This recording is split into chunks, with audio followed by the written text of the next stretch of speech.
Hey, hey, hey. Oh, shoot.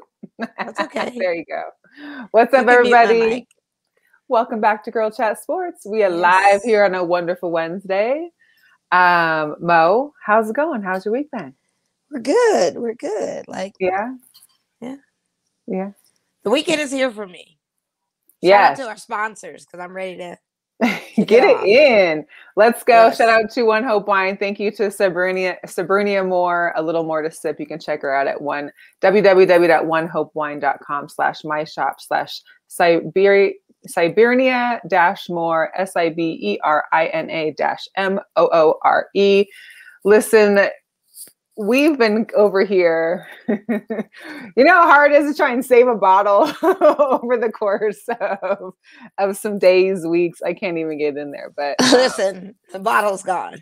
This was the last of. No, I still have another week left, but I've got other bottles I could drink if I wanted to. Cheers to you, Mo. Cheers to you too, Melissa. Yes. I'm representing George Floyd today. I got my Fear God GF. Thank you for my boy 1.XXX, also known as Alex. Thank you for the lovely gift because I've been wanting this shirt and couldn't get it when Fear God had released it. It's a little oversized, very big. But maybe you can do like some cutting. I can make it work. Yeah. I literally have it wearing like a dress right now, and I could take one of my little designer belts and cinch it and make it a dress. I might cut off the sleeves and stuff. I might do some little freak stuff to it. I like it. Shout out my boy real quick. And we did have the verdict that came in yesterday in regards to George Floyd. Yeah, we did. So prayers and blessings to the family of Floyd, and I'm giving my girl power to Darnella. Okay. 17-year-old who filmed the whole thing. She deserves that. So I'm just gonna do early girl power to her. Give her flowers.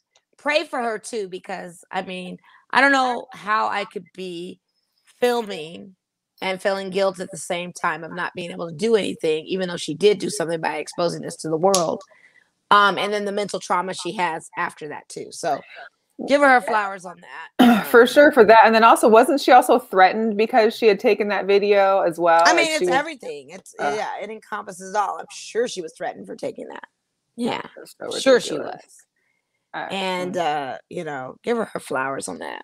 Give the family their flowers.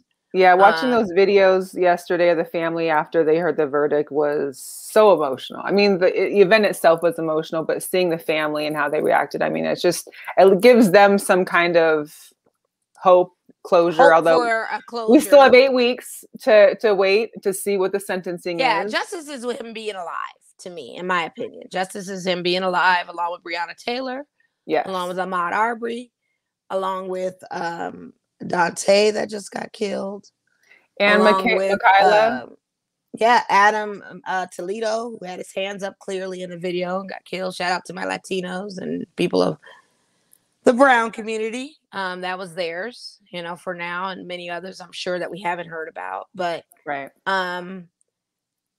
have a long ways to go, and we still have a lot of work to do. So the accountability measure was taken.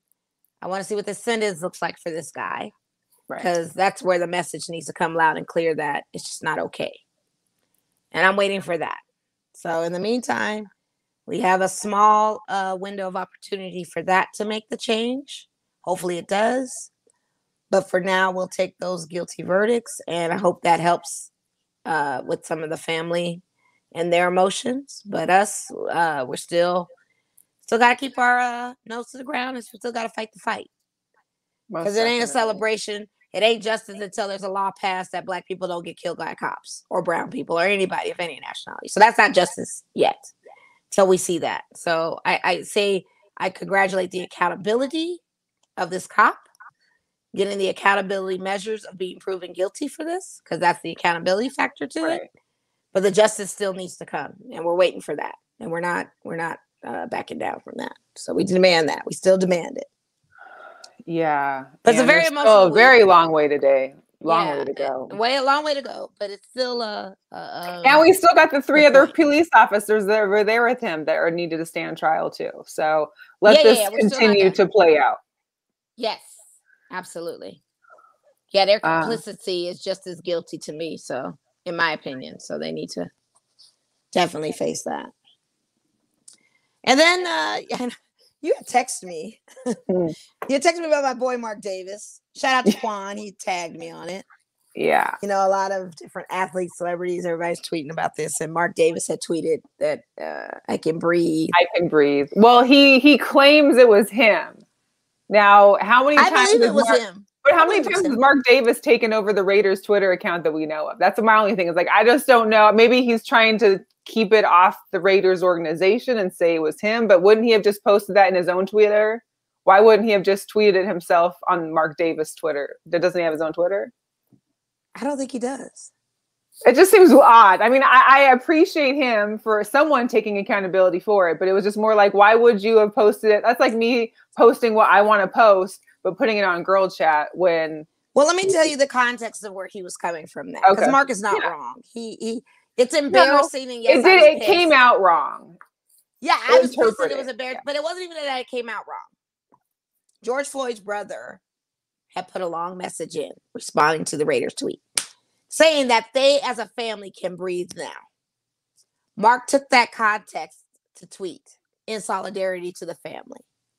Right. So I'm not going to sit here and bash Mark Davis when I know for a fact, as a Raider fan and the history of a Raider fan franchise, that we are the only franchise behind the shield that has been that franchise that have a black coach when there weren't black coaches, to have a black woman in our head office when there wasn't a black woman in head office, to hire the first Latino coach, Tom Flores, rest in peace, and to have the diversity of a fan base that looks like me and some of my Latin brothers and sisters and any other culture that wants to come. That is the only arena I can go to where even in the nice primo seats, I see people that look like me in an organization like the Raiders. So I'm not going to cancel Mark Davis. Yes, it was embarrassing. Yes, it pissed me off. And yes, he made a mistake. But if you understand the context of where he was coming from, Al Davis has a history of always being inclusionary when it comes to people, despite what the Shield says. This is also the same franchise that goes to HBCUs that actually recruits players other than any other NFL team. So let's be real about that. So I'm not about to cancel the Raiders. And not to mention, Mark Davis bought the Aces. He basically saved the Aces. Yeah. So you better be giving this man some of his flowers. Yes, he made a mistake. Yes, we called him out on it. Yes, we understand the context of where it came from. His brother spoke on it. But I'm not canceling the Raiders over this. Not by far. When they've been the only franchise behind the shield that I know of that has included me and made me feel a part of a football family or being a fan. Right. And had representation that showed that. Well, and I think I'm gonna shout out my black and silver all day. No, I think that, and the thing is that I also got some tweets, or I got some screenshots of the tweet from people that I think didn't quite understand what was happening. Like, I don't think they maybe saw what George Floyd's brother had said. I don't think they realized the context, maybe, you know, out that he was trying to portray there. I think some people got a little shaky with it. I mean, there wasn't necessarily a problem. I think maybe had it been, it was a problem with it if you didn't understand the context. Right, but I think had he like maybe retweeted what George Floyd's brother had said along with that, I think it might have made more sense had it not been just like the post by itself. You know what I mean? Like how you can retweet something and add your own stuff. I think that might have been a little different. And again, to read it, I understood where he was coming from right out the gate. At the same time, it was one of those things, the context of it, of where he was coming from, because he wasn't raised that way. And I know who, you know, we've met Mark. Mark Davis totally could have dissed us and told us, no, I don't want a photo with you girls. No, I don't want to talk to you about anything. But he didn't do that. Super because friendly. He was raised by a man that allowed inclusivity into his organization and knew that living in Oakland, doing what he did, hiring who he hired, had the staff who he had, it's not about that. We're here for the sport. Now, can we say that about other teams? No, I can't, because I personally can. But for Raiders, and that's why I'm a Raider fan, I have no problem. I'm not giving away no tickets, no nothing like that. Yes, made a mistake. Yes, it's been corrected. Yes, we know the intention of it. Raider fans, we all right. We're not doing we're not about to do all that. That's crazy. Well, shout out to everyone that's been checking in. Although Bill Logan did say that Tom Flores is still living. Oh, yes? I thought Tom Flores died. I thought Tom Flores died. Is he still living? Oh, that's right. He is living. He was just doing a commercial. My bad. Jesus, I say rest in peace. I don't want to wish that on that man. Ooh, yes, Tom no. Flores is still alive. First Latin Okay. coach. But like I said, we have a franchise of having history made with people that normally are not the norm of anything else on that shield. So I'm not getting rid of Mark Davis. That's not going to happen. Yes, I was pissed. Yes, it was a little embarrassing, but understand the context of what he meant, and he retained information off of what his brother said about the family still breathing. He expressed that. So now that you know that, I need everybody to just quash everything. Yes. Yeah. Everybody is so. quick to be offended. Absolutely. We're triggered by so many things, and it doesn't help me to be triggered by people that don't look like me. Don't call me, don't text me saying stuff when that's only going to trigger me more. I need to talk to my fellow brethren. I need to talk to people that we know what the deal is on the situation, but we don't need any outside noise. And I think outside noise does not help. And I'm going to shout you out, and I'm shout out all my other friends who are not Black that did text me after the verdict was, and they were able to understand that this is not the justice piece we're looking for, but it's a step in the right direction. I appreciate all of those that called me to acknowledge that, to know that the work is still needing to be done, and the fact that they are still being allies and fighters for me and everybody else. And so we got to get this George Floyd law passed and into the, we need laws passed. It ain't even just about George Floyd. We need it to be justice is when Black people do not get harassed by police and killed by police. That's justice. And those that do kill us are tried and convicted fairly. That's justice. This is an accountability right now. He's accountable for his things. He's found guilty for his accountability. What's that sentence look like? Like I said, it better be large. I don't know. We don't know. Second degree, third degree, it's second degree, third degree, and then I mean that's those are lesser charges. We don't know. Rodney King's police got convicted too, and you see what they got off with. Same thing. I don't know.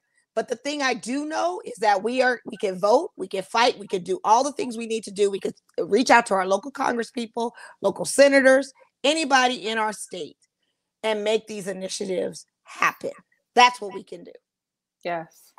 So that's where I'm at. And the thing is let's not talk about getting registered to vote and vote when it's about to vote. Get ready now. Start preparing now. Get out there and make sure that you're able to. Don't have to just vote for the president. You can vote for all your local congresswomen, commissioners, all that. Let's get some things changed. Well, local legislation is where it's at. If you really were to Google all the NRS codes in Nevada and being a person that drives and know what the laws are, you literally in this state can't have anything dangling from your rearview mirror. I know we like our air freshener. I know we like our dice. I know we like all our little things, but that is a punishable offense. If you did not know, some police can choose to pull you over for it. Some cannot, but you need to look into it because that is probable cause as well. So don't do it.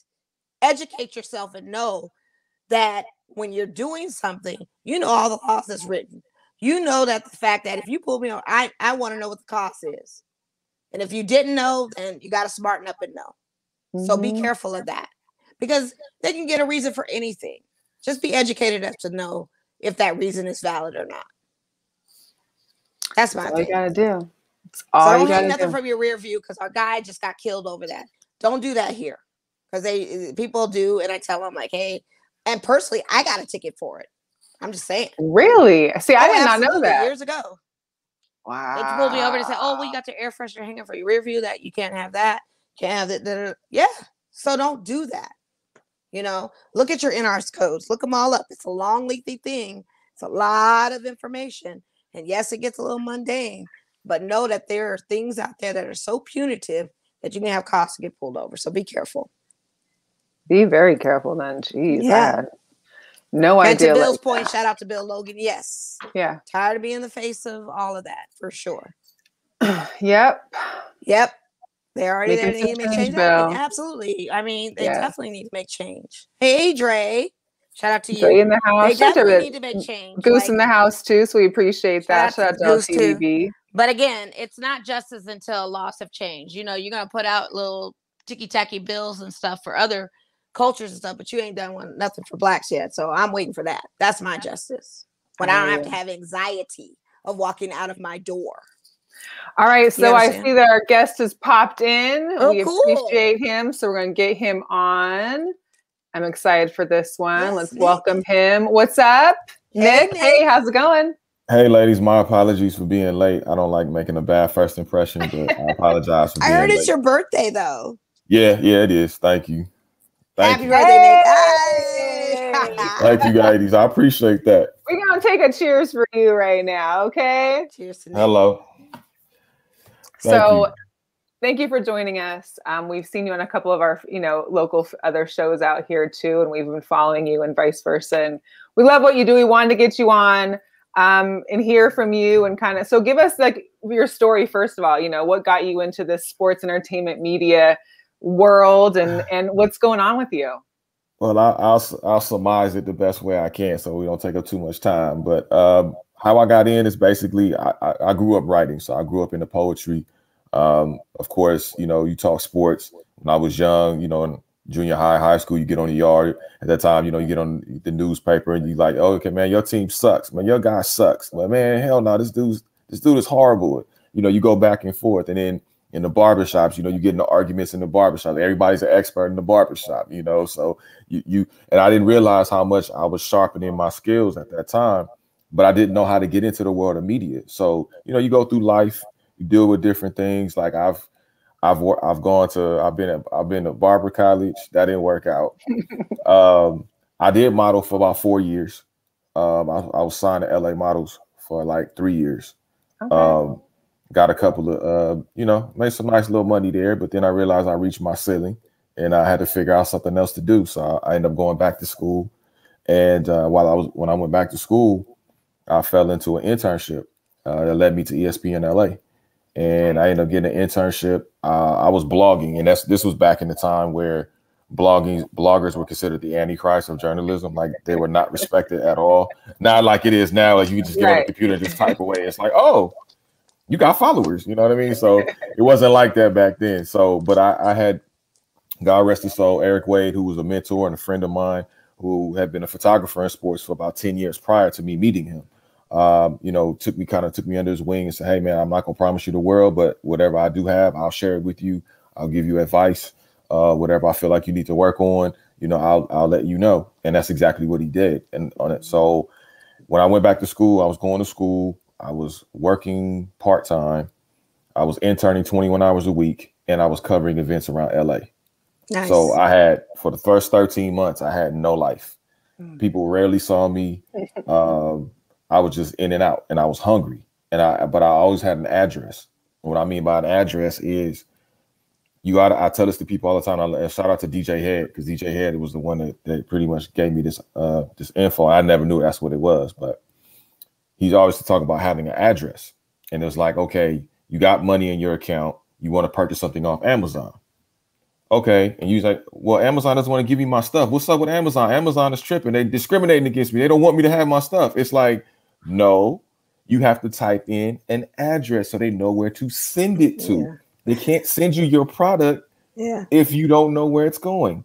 So I say that I equate that to, if you don't know where you're going with your journey when it comes to your career or whatever it is, then how do you know how to get there if you have no means to know where the journey is going to end up or where you want it to end up?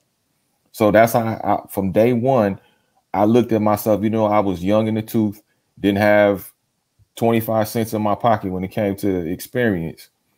I knew I wanted to compete with the big boys, the ESPNs, the Fox Sports, the Yahoos of the world. Those are the people I looked up as like, okay, I got to get to this standard here. And I'm still, ascending. I haven't reached my cruising altitude yet, but I'm still ascending. But at that time, that's what my mindset was. And it still remained. And that's why I was hungry. I was aggressive. I was doing things I needed to do to get to that level. And even though I wasn't afforded certain opportunities on the main stage, I didn't wait for anybody. When people didn't want to have me on the radio, I went out and bought time on an independent station. And that's how I learned the radio game. And I understood the radio game, even though I grew up in radio because I was answering phones. I was cutting up sound. I went over to the promotions department at ESPN LA, learned what that was about, learned the connection between all those entities, and just were able to move on to working at AXS.com, working for NBC LA, still doing stuff with NBC LA as it pertains to being on television every month. you know, being appearing on Fox Soul, you know, appearing a couple of times on BBC Radio when I was covering the Super Bowl in Atlanta in 2019. Just afforded all of those opportunities. And so just building up that equity in what we were doing made it, you know, and then also getting to a point where I'm like, okay, look, it's time for me to create my own, because if I get let go from one of these companies, then I can't cover events the way I want to cover them, because I have to have an outlet to cover them. And if I don't have that outlet, I can't cover. So that's what pretty much got my mind initially on the path of, okay, I got to create my own, but then also at the same time, being able to open doors to other people that may want to get on and may be starting out their career, or maybe in a crossroads of their career, and they need help to get to the other side, then I can create that bridge for them.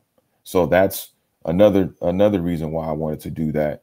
And I've been doing it for many years. So here we are today, and you ladies were gracious enough to have me on your show. So apparently I must be doing something right. You're doing something great. Yeah. Yeah. No, You're in LA.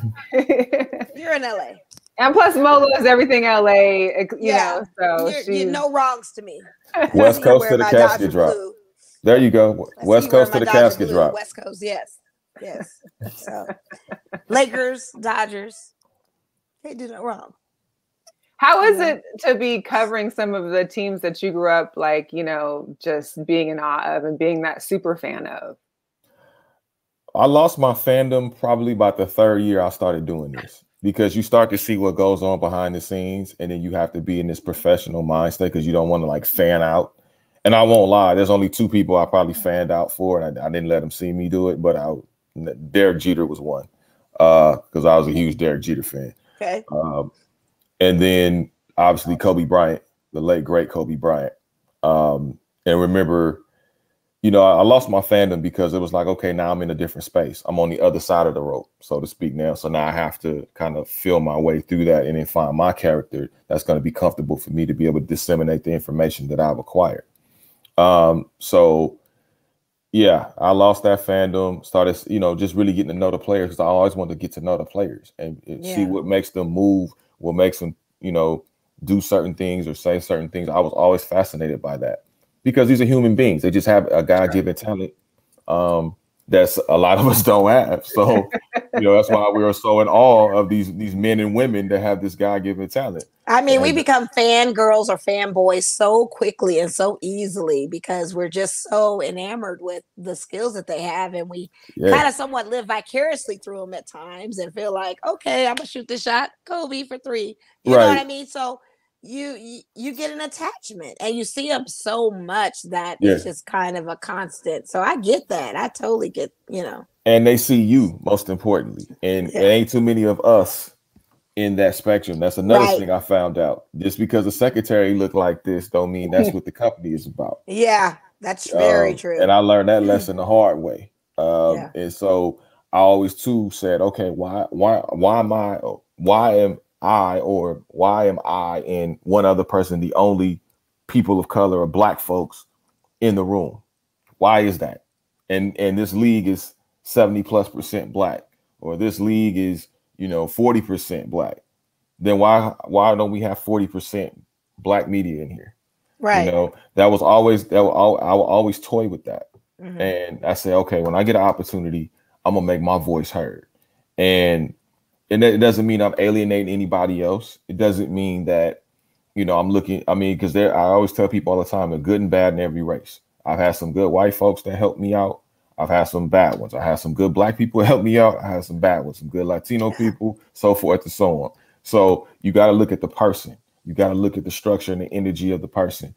If they're willing to help you or they want to try to destroy you, you figure that out. Now you know what you have to do in the long run. So to be around these athletes and even these entertainers, because I've done red carpets, and I'm not gonna lie, the first time I did a red carpet, I had the BGs, y'all. I'm not gonna lie, I was like, oh man, and then I messed up on a question, so that made it worse. Like I was talking to I'm not gonna put the entertainer out there, but because I was about to ask, like, who was your worst interview on the red carpet? I was about to have you get into it too.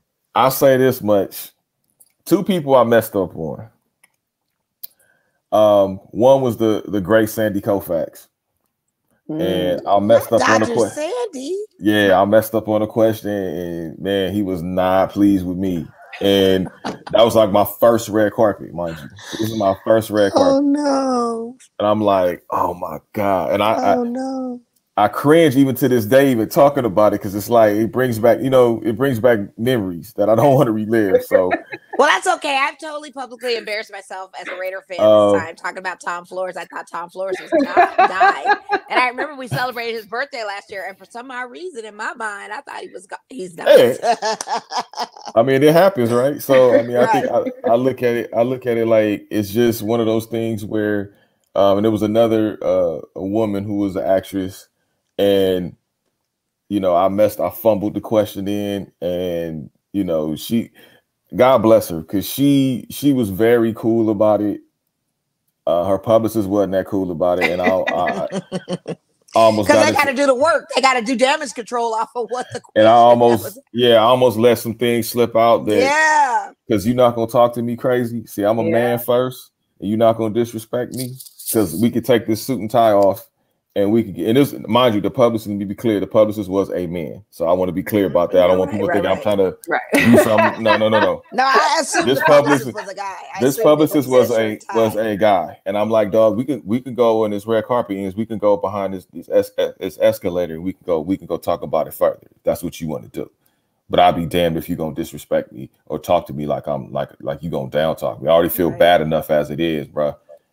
So we had a couple exchange words, and he pretty much got the message. And Nick was ready to get down. I mean, I'm a professional, but I'm still from the Crenshaw district in Inglewood area. I grew up in Carson, so I'm still LA. I'm still LA all day, and I'm not a tough guy.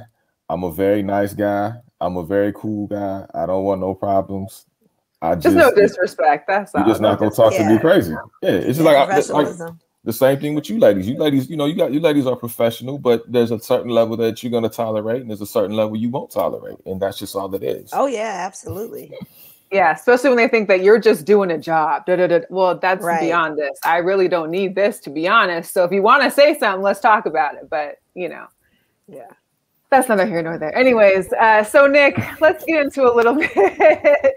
But what do you, since you do both entertainment and sports, what do you have more fun with, or what do you get more enjoyment out of? Is there a more one or the other, or is it both the same?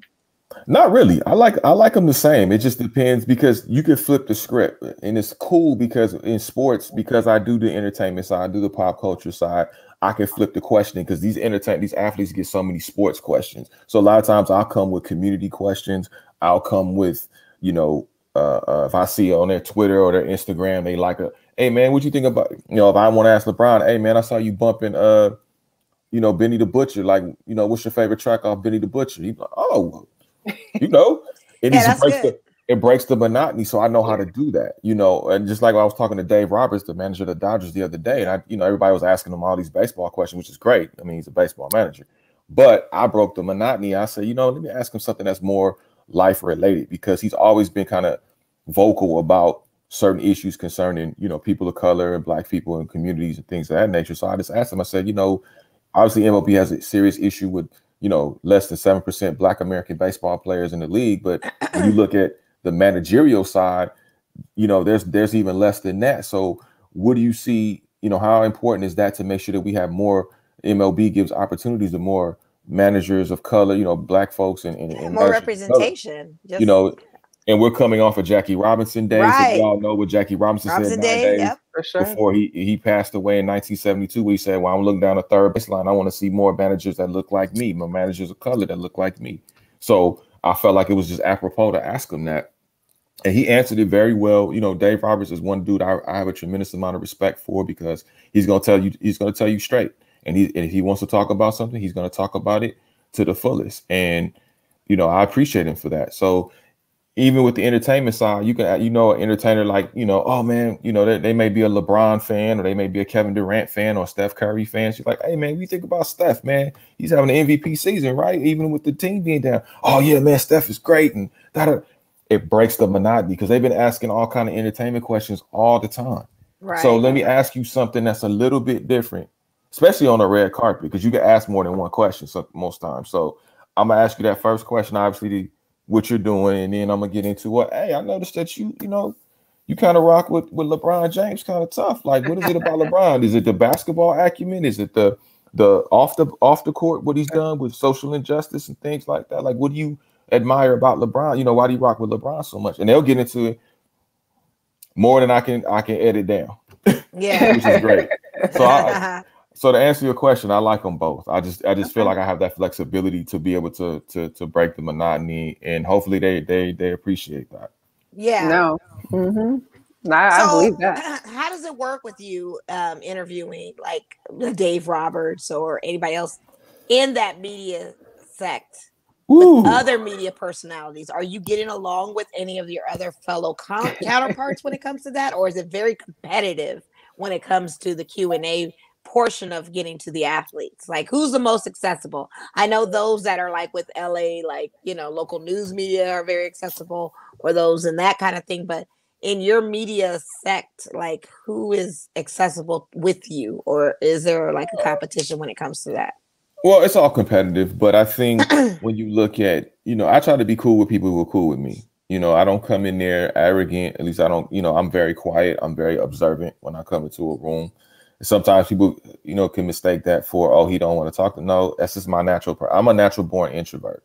I've had to open myself up, as it were, to be more vocal, to be more outgoing and outlandish at times when I need to be.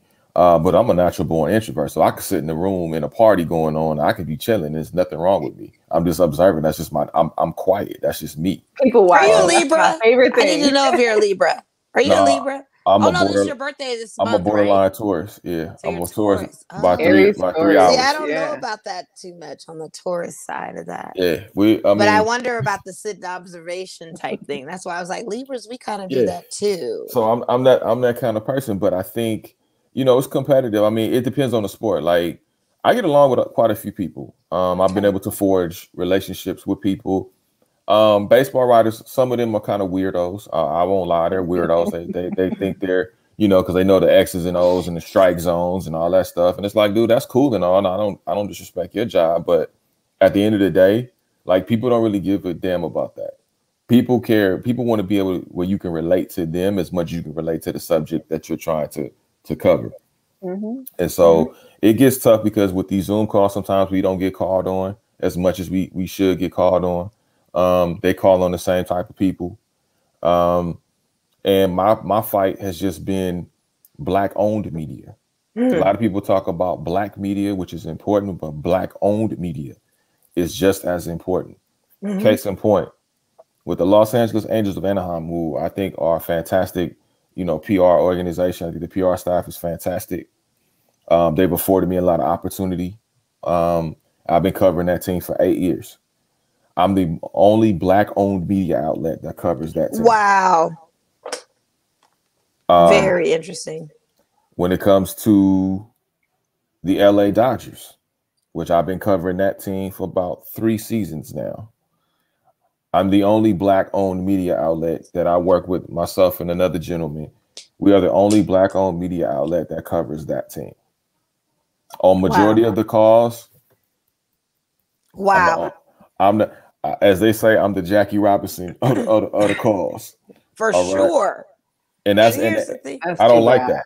And here's the thing: when I come to a Dodgers game, if and when I'm ready, like when everything kind of gets healthy and safe to open up, I'm reaching out to you because I want the media. So if you got to put me on your team to do media work, hey, listen. And that's the thing. It's like, I'll do it. I'm open. You know what I mean? I give opportunity to the best qualified person, but I will absolutely look out for my people, especially when I see potential or I see something that can be, okay, they may need a little bit of this, a little bit of that, and I can help them, guide them to be even better than even where I'm at. And if that's the case, then so be it. I don't care. My position is solidified. I don't care because I'm me. There's only one me. Even though my son is named after me, he's still not me. It's just we share the same name. That's it. He's his own individual. He's growing into his own personality. I'm my own personality. Yeah. And that's what I try to instill upon anybody that works. Like, look, you your own person. Don't try to compete other than yourself. Don't try to compete with nobody because it's pointless. I mean, I fell into that trap. You know, I think we all have at some point in time when you go, looking through somebody's Instagram, or you looking, and I talk to friends about like, damn man, I'm not doing enough. Like, what the hell? And you get caught up because you're like, dude, you're not envious. Like, I'm never envious of anybody, but you want to be able to do the same things that they're doing because you feel like, hey man, if they could do it, then I could do it too. Right. And you're not stepping on their foot. Because I got colleagues of mine that are Black-owned media outlets that I tell them, look, I'm proud of y'all. How did you get to this, or how did you get to that level? I'm trying to learn because I don't know everything. And I think once we get out of that mode of we think we know everything because we got so much time invested, yeah, we know some things because that's how long we stayed here. Right. But how do we get to our destination? Our destination. How do we get there? We're not gonna get there. We come up with that same attitude. So my whole thing is just trying to learn from people that's around me, learn from people that's in my sector that are willing to show me certain things, just like I'll show them certain things. But it's just, when you look at this media game, getting back to your original question, I'm sorry I went off on a tangent. No, it's cool. We like tangents. It's okay. Go ahead. It's cool. I did a tangent earlier. But I just feel like I want to see more, like even covering the Los Angeles Chargers. I think I'm one of 2 Black-owned media outlets to cover the Chargers. I know last season I was the only Black-owned media outlet to cover the Los Angeles Rams. Wow. I'm the only Black-owned media outlet that covers the Los Angeles Kings in the NHL. I've been covering the Kings for many years, but it was under other outlets. But this is the first time I've covered under my own outlet. In hockey, you guys. And as a kid, I used to play. Yeah. As a kid, I used to play. Like, I used to play. I started out with roller hockey, then I started playing. I was at the Copa City Ice Rink before they tore it down, which still hurts my heart to this day. But I just want to be able to have more people that look like me that have outlets to do that, because how you can't make statements like, oh, we're going to stand up against systemic and institutionalized racism and oppression and this, that, and the third, but then that stops with media. You don't afford that same opportunity to media. You're a walking contradiction, or you just full of crap. Either one. But it's still not a good look, and it's still poor on the optics when it comes to what you're really about. No different than Mark Davis allowing a tweet from the Raiders account to be pinned on top of that to compound the felony to make light of what happened in the George Floyd case. And then we talked about that earlier. We talked about that. What is your thoughts on that? I think it's deplorable. I think it's deplorable. I think he wanted to come out and try to save face after the fact. He wasn't going to say anything. That organization wasn't going to say a damn thing until public pressure on social media and Black Twitter put their foot up his keister and decided, and then they put pressure on them to come out and say something and say, oh, well, we were saying what George Floyd's brother was saying. Well, if you agree so much with George Floyd's brother, the post verdict press conference, then you should have simply just retweeted what he said. Because I noticed there were quite a many people that are reporters on Twitter that quoted everything that gentleman said in his post-verdict press conference. You could have retweeted that and just left it alone. So Don't say nothing. Don't say nothing. I'll take it one step further. Is there nobody in his camp that's a representative that looks like us to kind of to get him on that thing? Because before the show started, I went on a whole soliloquy about how Raiders as a history, when Al Davis was running it, of the only team behind the shield that would hire a Black coach when that was not popular, to hire a Latin coach when it wasn't popular, to have a Black GM when it wasn't popular, to have a Black woman in the corporate arena when it wasn't popular, and to also recruit from HBCUs when that's never been a popular thing, and to have this as his legacy, tweet something out like this. I was personally pissed off and ashamed, but at the same time, I looked at the context of where he was coming from that. But I also thought in hindsight, too, why is there no one on his media team that looks like us or in that space to kind of say, wait a minute, this is what we need you to say, or at least give you kind of some type of, not even education, but just to say, hey, we know you're in solidarity with us, but this is the lingo we're looking for. This is what we want, And there's no one. You said there's zero. And that's very disheartening for me to hear because it's reflective off of his tweet. So but see, my thing too is why is he using the Raiders Twitter as his own personal message board? Because here's the deal. You're not going to see Mark Davis tweet for the Las Vegas Aces, and he owns them too, but he's not going to tweet for the Aces on their Twitter. Well, we don't know that yet. We don't know. We don't know. Because the season hasn't started yet. We don't know. We don't know what an owner will do.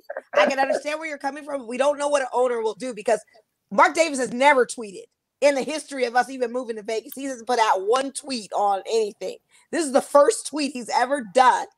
And for it to be this, it's huge, but it's caustic at the same time. It speaks volumes to where your mentality is. And he's not the only team. There's many teams that don't have, they're culturally clueless. Absolutely. And they don't have people of color or black folks in there that can be like, nah, that's not going to fly. Well, I know that too because it was indicative on the field during the whole BLM, not to cut you off, the canned messages on the fields of different teams. Yeah. And I noticed with the Raiders organization, their message on the field and stuff is very canned. Messages weren't really clear on the helmets. It was very canned. So I just was wondering where this shift came from because that's not what his dad was. Well, that's but see, when you have other people that you're in business with, and that's the difference. Al Davis was a different kind of guy. That's why the league didn't really like him because, as you mentioned, the things that he did, but also he was a pioneer in some resorts. You also have to look at today's NFL. This is the same NFL that still has not publicly fully apologized to Colin Kaepernick. Oh, absolutely. 100%. By name. Absolutely. Not mentioning the attributes that Colin Kaepernick did. I'm talking about saying, hey, we as the NFL, the National Football League, the owners and operators of 32 teams in the National Football League sincerely apologize to one Colin Kaepernick for causing harm, for causing you not to be able to work and live your dream the way you want to be, the way you desire for yourself and your family to live and survive. That is a public apology. Absolutely. Here's what we will do with you. We're going to create X, Y, and Z. We would like for you to be a part of it. We would like for you to be the overseer of it, this, that, and the third. That's not going to happen because there are people that have too much pride. And again, I cover the NFL. You know what I mean? I've covered Super Bowls. I've done 2 Super Bowls. The NFL is a league where there is trying to figure out the first. I understand. Hey, listen, I feel like I've tapped in your mind, and I don't want to vocally say it. And I've always said they're out for themselves. There's a superiority. There's a superiority. We know. Right. Hey, listen. Yeah. I wonder why I still watch. I watch because of the GirlChatSports. I watch because it is giving a opportunity for a lot of athletes to focus and highlight their attributes and their talents and stuff like that. But personally, I feel you on where you're going with that. I mean, I cover it, and I fight. You have to fight. I want to fight with everybody else that's trying to get a seat at the table to let our voices be heard and more so respected. We are respected outlets. Just because we have certain naming deals with bigger companies to be able to expand our coverage to the masses doesn't mean that you should just step over. I had to correct somebody one time because I have a deal with a couple of media entities. And so I always put that out there just to let them know that, hey, we're not just some fly-by-night organization. And so when the gentleman called on me to, respond, they say your name and your affiliation. I stopped. I said, yeah, this is Nick Hamilton, Nightcast Media. Hey, Chris, da-da-da-da. And I went into my question. Because I'll be damned if I work this hard and you just gonna step over my stuff like it's nothing. No, you are going to respect it, or you're going to act like you respect it for the time that I'm on there. Then you can say whatever the hell you want. I don't care because it'd be at the bottom of a birdcage in the morning. So I don't really care. But while I'm on there, you will respect my hard work, my dedication, my blood, sweat, and tears that I poured into building the empire that I'm continuing to build. Yeah. Tell it. So what is your take, Nick, as far as, and if you could speak on this or not, the whole Deshaun Watson thing? I think we're at 50 accusers at this point. I don't know where, I've lost count, but not to negate the women that are actually making real accusations. I'll say we're at 22. I was just being funny with the 50, but 22. And then you have a sector of women who have said that they have had interactions with him, and no altercations have happened. Nothing has happened. What do you think that whole thing kind of led into as far as where he's at, and what do you think the future holds for him with that situation? Well, I'll answer the last part first. I think he's stuck in Houston. I think he's stuck. I think that's exactly what they wanted to happen. Anytime you see men rise up against an establishment, there's always going to be some harsh consequences. So you better make sure your nose is clean. And, you know, I'm not saying that Deshaun Watson is guilty. I'm not saying he's completely innocent, because I don't know. I wasn't in the room with some of those young ladies that are accusing him of misconduct and you know, sexual immorality, as they like to call it down south, or whatever the case may be. I wasn't in the room, so I don't know. To the ladies that came out and said, no, Deshaun didn't act like this, I believe them. The ones that didn't, that said he didn't act like a perfect gentleman or somebody that had, you know, a sound mind, there may be some smoke to that fire. But it's all, I just look at the timing of things. It's often interesting how this man said, hey, you guys have traded away my pieces for 2 Twinkies and a donut. And, you know, I don't want to be here. I want out. They tried to appease him. He was like steadfast. No, I don't care who you bring in. And I feel for Pep Hamilton, because I think Pep Hamilton is a great quarterbacks coach. Look what the great job he's done with Justin Herbert during his rookie season. I think Pep Hamilton is an incredible coach. I think he's an incredible football mind. And it's sad that he tried to, you know, he went there and maybe he thought, hey, I had a chance to coach Deshaun Watson, you know. And now he will, because I think Deshaun is going absolutely nowhere. I could be wrong, but I just think I look at the timing, and all of a sudden these allegations start coming out. Yeah, I found that to be very weird. I found it to be very, very weird with that whole situation. I wanted to know your take on that. Yeah, for sure.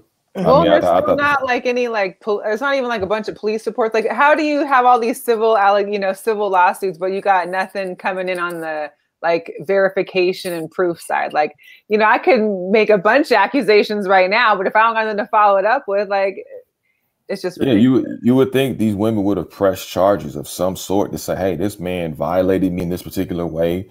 This man, you know, did this or did that. You would have think, especially in Texas, you would think that somebody would have came forward and said, okay, look, this man grabbed my whatever. And I didn't like it. It wasn't consensual, you know, and press charges. Now they got to, you know, to investigate, you know. Yeah, it's very coincidental how this is all transpired. There's no police report. Right. Yeah. And you want to wait. I mean, everything happened between like 6 months and a year, but all of a sudden they all want to come at the same time. Far be it for me to speculate, but goodness gracious, if you making macaroni and cheese, it don't smell like macaroni and cheese. That's like Kraft. And that's not on Kraft either. That's not even Kraft. I've never had Kraft macaroni and cheese, just to be honest with you guys. I've always had the Southern mac and cheese. I don't even know what the Kraft situation tastes like. When you in school, that's the cheapest one to get. Yeah. Oh, okay. You know, it's so funny because we didn't have that. We had big Nevadans and big Virginias and all that kind of stuff. Burger names named after her. But yeah, that's funny. We did. I mean, it's crazy. Okay.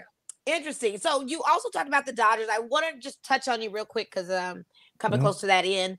My boy Mookie Betts had the game of his life at one point, but got hit by a 96-mile-per-hour fastball against Mel's Mariners the other night.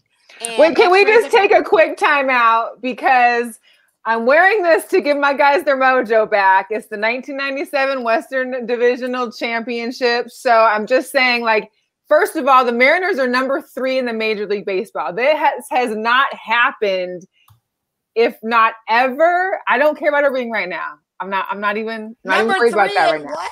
Let me just get to the playoffs. Let me just get to the number playoffs. 3 in what? Hey, number 3 in the Major League Baseball. We are number 3. Let me look and see. Go ahead and fact check that right now. As of that was not the case a week ago. No, it is definitely the case now. And then you go throw a 96-mile-per-hour fastball on my boy Mookie Betts. and think that's going to mess him up at the bat. You know what I'm saying? 96 miles per hour hitting this guy right in his arm as he's at bat. And I'm feeling like, what the heck is going on? You're not going to mess up my Dodgers because we're going to win another world championship. We are number 1 in the league right now to your number 3. But I wanted to ask Nick real quick.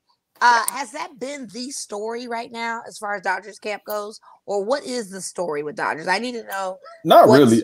I mean, it was concerning. We was talking to Dave Roberts. It was concerning. He was obviously out that last game against the Mariners. They have a big series starting tomorrow against the San Diego Padres.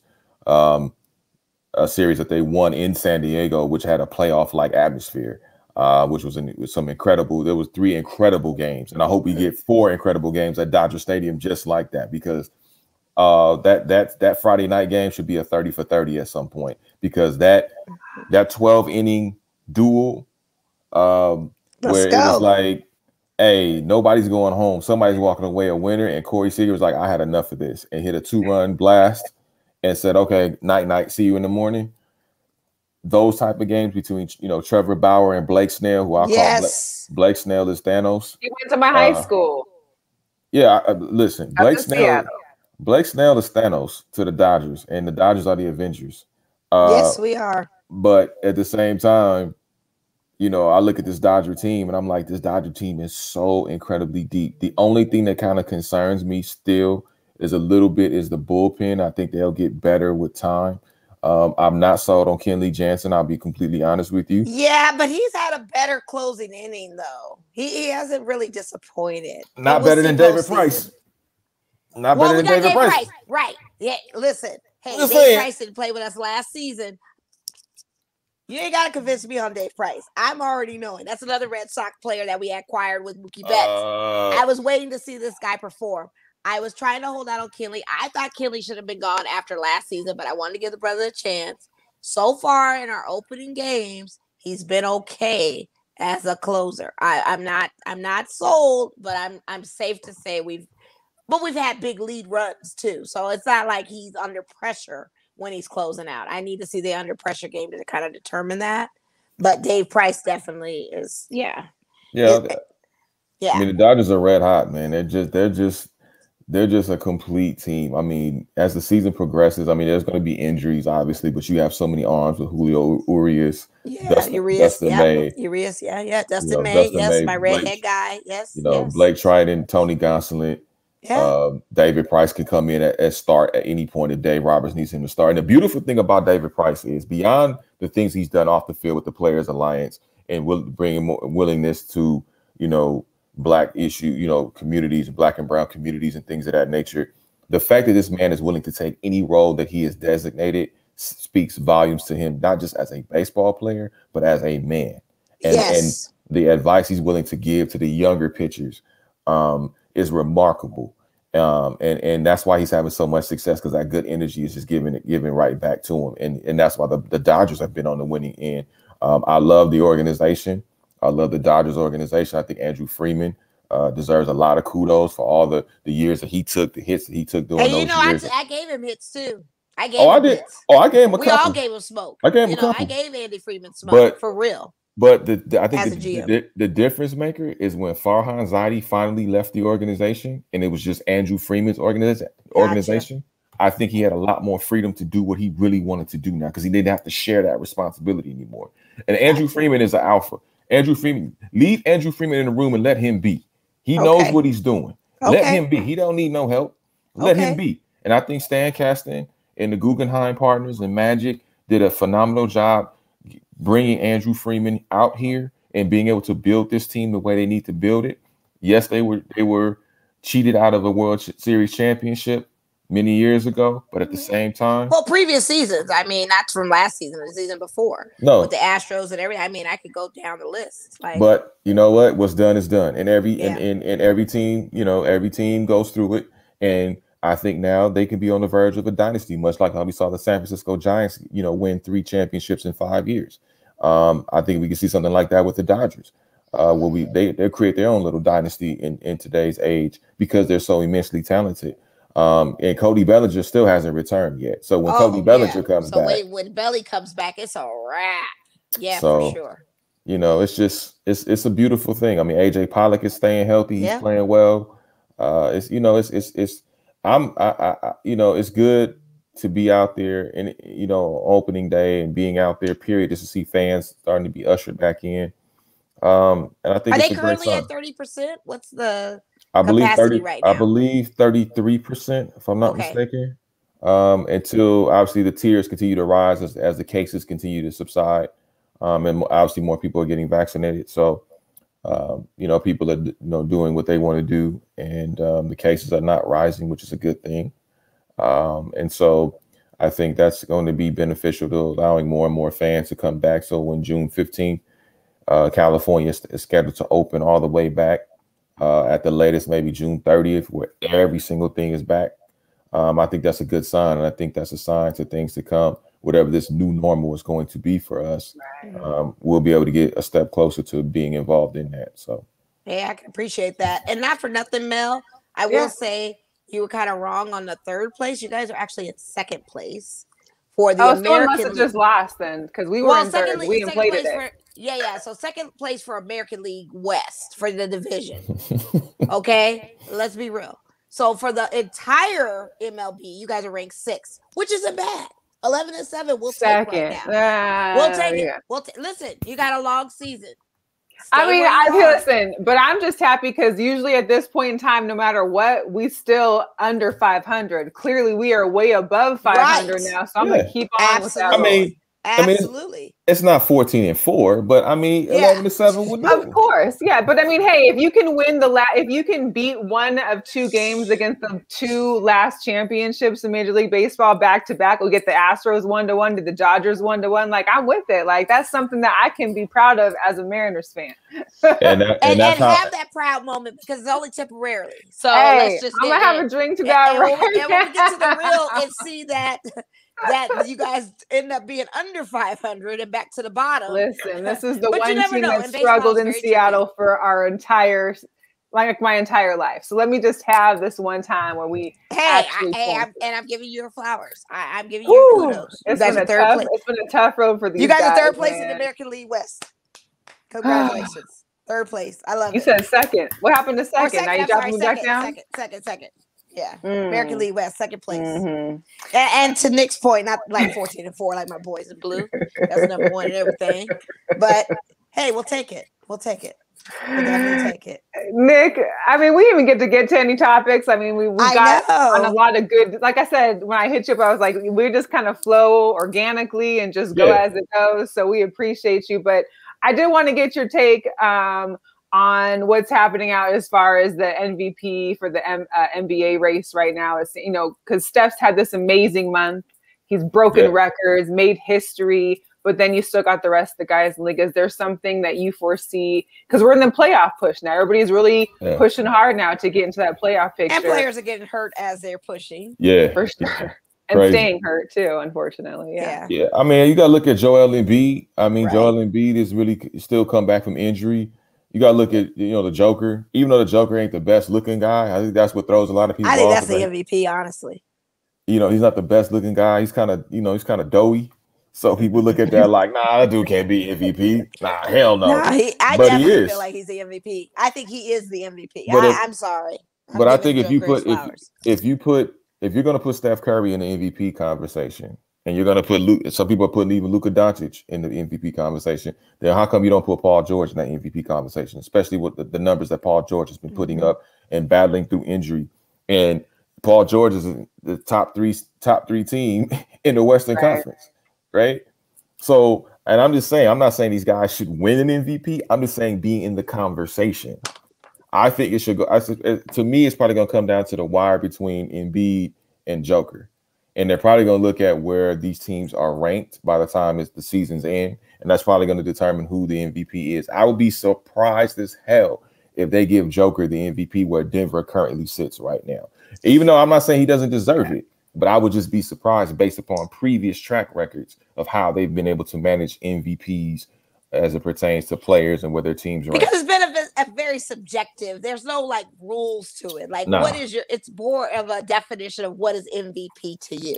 Right. And right now, currently, it's halftime between Denver and Portland, and they're up 60-57 right now. So we'll see how this game pans out. But I feel like Joker should get it because Joker has been clutch in situations. It's who can save the day and put the cape on. And he has been that guy to do it. But like you said, there's a lot of people you invoke into that conversation. Steph Curry is always going to be hot. I feel like Steph Curry, Klay Thompson, probably the two best backcourt players I've seen in a very long time minus the Klay Thompson factor. But for Steph Curry to be who he is, he's just a phenom.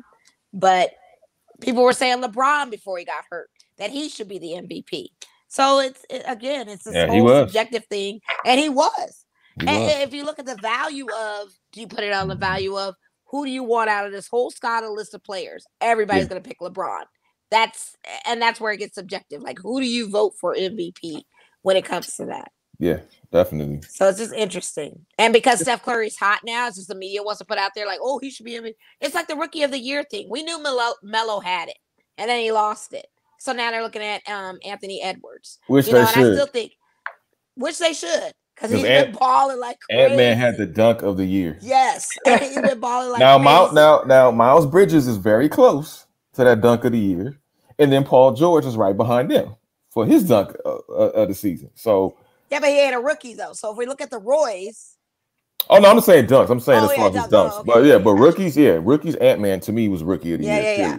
I said that from day one. Before LaMelo, everybody hyped on the LaMelo train. I was like, Ant-Man's going to be Rookie of the Year because I just saw something different in him. I see him as a different player, and there's no hype on him. So he doesn't have that much pressure on him like LaMelo has pressure. When LaMelo screws up, everybody hears about it. If Ant-Man screws up, some of us hear about it. People don't even know Anthony Edwards. They think it's the guy from ER at this point. They're like, who?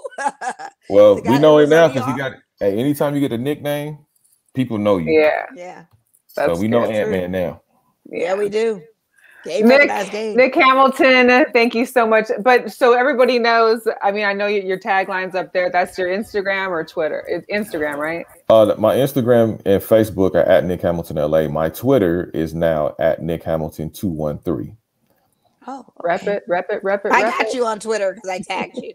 Oh, thank you. Yeah, I had to change my Twitter handle because Twitter wanted to be a bunch of buttholes. So some Twitter stuff. Oh, man. Twitter. Oh. Yeah. But we thank you. I know you guys have your media company and stuff. Is there other shows and stuff that you're doing that people can find or they can look for if they're watching the show or listening to the show later and want to check you out? Yes, absolutely. Thank you. Every Thursday, 4 p.m. Pacific, 7 p.m. Eastern on Dash Radio, Dash Talk X, myself and my other host, Jackie Ray, we do the opposite reaction. We talk about sports, entertainment, culture, politics. We do it all. We don't agree that much, and if we do agree, it's because we don't agree with society. So that's pretty much what keeps it that way. I love it. But she's phenomenal. And then I have my show every week, 11 a.m. Eastern, 8 a.m. Pacific on Sirius XM Slam Radio 145 TMA with Nick Hamilton every Tuesday. And then also make sure you check me out on YouTube at youtube.com/NH Experience TV. Find all the latest and greatest in the world of sports and pop culture, interviews. I have a bunch of stuff for years up there, so you can go back and check out the old stuff, check out the new stuff. We have some things in development. Nightcastmedia.com coming soon. We have a rollout coming soon, so be on the lookout for that. And a lot of great things coming about. We got some shows in development, so it's a lot of great things coming about. Oh, that's awesome, Nick. Well, we're here to support you. We love it. Yes, man. We most definitely. Thank you so much for taking the time out of your birthday to join us. And please go enjoy the rest of your evening. Hey, what better way to spend it with you two lovely ladies? And thank you guys for having me. Thank you so much. Like, I literally, seriously, I'm making a pilgrimage to LA. Like, I got to get to LA, sooner than later. You make it sound like it's so far, like it's a pilgrimage. I'm like, it is because they're not letting us into Dodger Stadium. They're saying it's only locals. It's only 30%. I'm making a pilgrimage to get to Dodger Stadium this season. I need to see a game. I need my fix. I go to a Dodgers game every year, and to not go 1 year is gonna kill me. You know what I mean? Well, by mid-June, you should be able to be back in the house. So all right, and I'm hitting you up too because I'm coming out there. Hey, holla at me. Both of you. I mean, it'd be great to see both of you guys. Maybe you guys can do a show on location. Oh, that'd be good. Yes. Yes. Maybe the Mariners will come to town. No. Well, when they come, you know what? When they come to Angel Stadium. There you go. And they face Mike Trout and Ohtani. That's all right. It's okay. We listen. The unknown talent. It's making some waves right now. It's okay. It's all right. Right. It's all right. They'll just get traded to the Yankees next year anyway. So I mean, it's a history of the Mariners, unfortunately. Woo. We won't even talk about the Yankees. Brian, all right. Got some trouble. Thank you, Nick. We appreciate you. Please take care. We will be in touch, and continued blessings, and have a great birthday. Thank you. Happy birthday, Nick. Thank you, ladies. You guys continue success. Thank you so much. Bye. That was dope. He's good. Aww. He is cool. Well, before we go, let's just shout out to our sponsor one more time. We appreciate Sabrina the More, One Hope Wine, a little more to sip. Go ahead and check her out, www.onehopewine.com/myshop/Sabrina-more. We appreciate you. We appreciate everyone that's tuned in. We thank everybody. Shout out to Nate. We appreciate you tuning in, as well as Zanetta. Great show earlier with her and the No Place Off Sports podcast too. She's been having some great guests on there. Even Becker chimed in too. We got Bex in the house. We still need to get Bex to get on the show too. So we'll have to hit him up later. I saw him on there. For sure. I had one more thing I wanted to mention because I went to the Vegas Golden Knights game on Monday. Oh yeah, talk about it last night, right? Yeah, Monday night. So Monday night, there was a little app you can get. So they have the bare minimum of fans. I think it's like 6,000 fans. Great social distancing. Every other there's me and Sarah went to pot of two. We didn't have no one in front of us, so you got to kick your legs up. Very nice. However, here's my issue now with going. I don't want to go back until there's a full opening, because not only do they only have like that one basic concession stand open, so your basic hot dog, nachos, popcorn, no soda, no fountain drinks. Only like cans of whatever. Nothing was open except for those one concessions. So it's like basic, and it was gross. Then they want you to stay in your seats. Like, no, we're talking hockey where there's 20-minute breaks between periods. So you can't really go walk around, head up to, the One Oak, or you can't go down to the Jameson bar. You can't travel throughout the inner workings of the arena to go, see other people or find friends, or just to walk around. They want you to sit. It's like go get a beverage, or go get a meal, or go to the bathroom. Which wasn't sitting around for 20 minutes on top of been sitting there for the game is like a little extra. Parking was still free on Monday. I heard it was supposed to change Monday, but it didn't. So luckily we were able to still park for free at the New York. Game was great though. I mean, we were down by 2, scored 2 in the third, went to overtime, went to a shutout, and got that extra win. So our Vegas Golden Knights, they're playing tonight. If they win tonight, I get a playoff berth automatically. Good. Yes. That's so yeah, great. I enjoyed being back live sports, like seeing the arena, being back in the game. The fans' energy was great, but just the whole, like, you can't move around. You can't like do something. It was just, I can't sit still that long.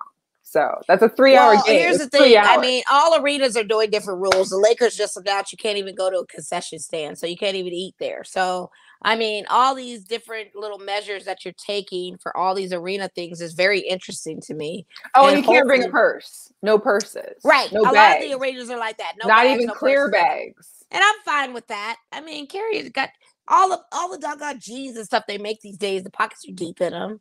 We have accessibility up top. Yeah, I keep most of my. But if you can't even eat there, like I got to start packing snacks because I can't. Well, you better pack a snack, or you better eat before you get there. I mean, first of all, who's paying those concession prices anyway for food except the fans? The tall town beers are now $17. But yeah, exactly. So I'm eating before I get to the game anyway. Yeah, and you better have your little hydro flask or whatever they allow in there. Hopefully, they can allow that. Do they allow that, or you have to get a drink? Nope. I had to buy a water, and that was $10. Probably because I bought water and popcorn, and then of course I was still hungry, so I needed M&Ms. But I wasn't going to touch the hot dog, and I wasn't going to have no nachos. So it was. You got to eat before you get there. But anyways, it's still a great experience. I was glad to see VGK live again. It's been a whole year and some change, so that was nice. Right, that's great. Other than that, it was good. I'm excited for them to make the playoffs if they can win this game. So I'm all for it. I also wanted Sarah for inviting you. That's dope. Hell yeah, it was good. And then also just one quick girl power. You know how these orange hoodies came about for the WNBA to kind of bring more exposure? A lot of the guys were wearing these orange hoodies. You can still see them rocking the orange hoodies. We got orange hoodies. Well, Michelle Wie is working with the LPGA to design a new campaign to bring awareness to women's golf. Oh, I love that. Right? So I'm down for like a women's golf hoodie or something. Like I can't play, but I'll definitely rep for the ladies. So I used to be able to hit balls so well. And I sold my golf clubs. But you have to be out there every day. But I'm down for the women acknowledgement. That's perfect. I love it. Keep the women. So it's gonna be a nice green hoodie, like the master's jacket. I'm not sure. That would be cool, yellow? But I don't know. Who knows? I don't know. I don't know. But anyways, again, cheers to you, Mo. We appreciate you. Everybody out there for tuning in. Thank you. Thank Nick. Make sure you follow him. Stay up tuned because he's got some great shows out there, great media companies. So we appreciate that. And hey, we'll check on you next Wednesday. Same time, same place. Yes. Bye. Bye, guys.